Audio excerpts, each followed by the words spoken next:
ఇక తెలంగాణ అసెంబ్లీ వద్ద ఉద్రిక్తత చోటు చేసుకుంది. వడ్డెర సంఘం నాయకులు అసెంబ్లీని ముట్టడించారు.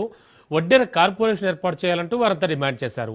వడ్డెర కులాన్ని బీసీల నుంచి తొలగించి ఎస్టీలుగా తీర్మానం చేసి కేంద్రానికి పంపాలంటూ డిమాండ్ చేశారు. వడ్డెర సంఘం నాయకులను ఈ సందర్భంగా పోలీసులు అరెస్ట్ చేశారు.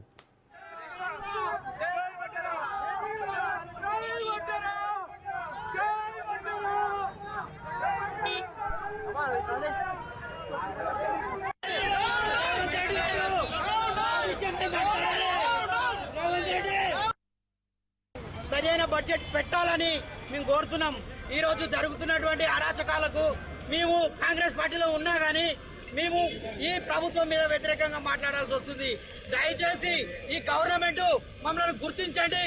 ఈ తెలంగాణ స్టేట్ లో ఉన్న వడ్డెర సంఘం చారిటబుల్ ట్రస్ట్ తరఫున మేము మహేష్ కుమార్ గౌడ్ గారిని కలిసినాం.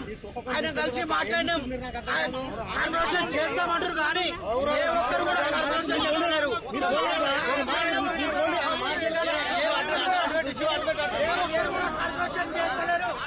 కార్పొరేషన్ కోసమని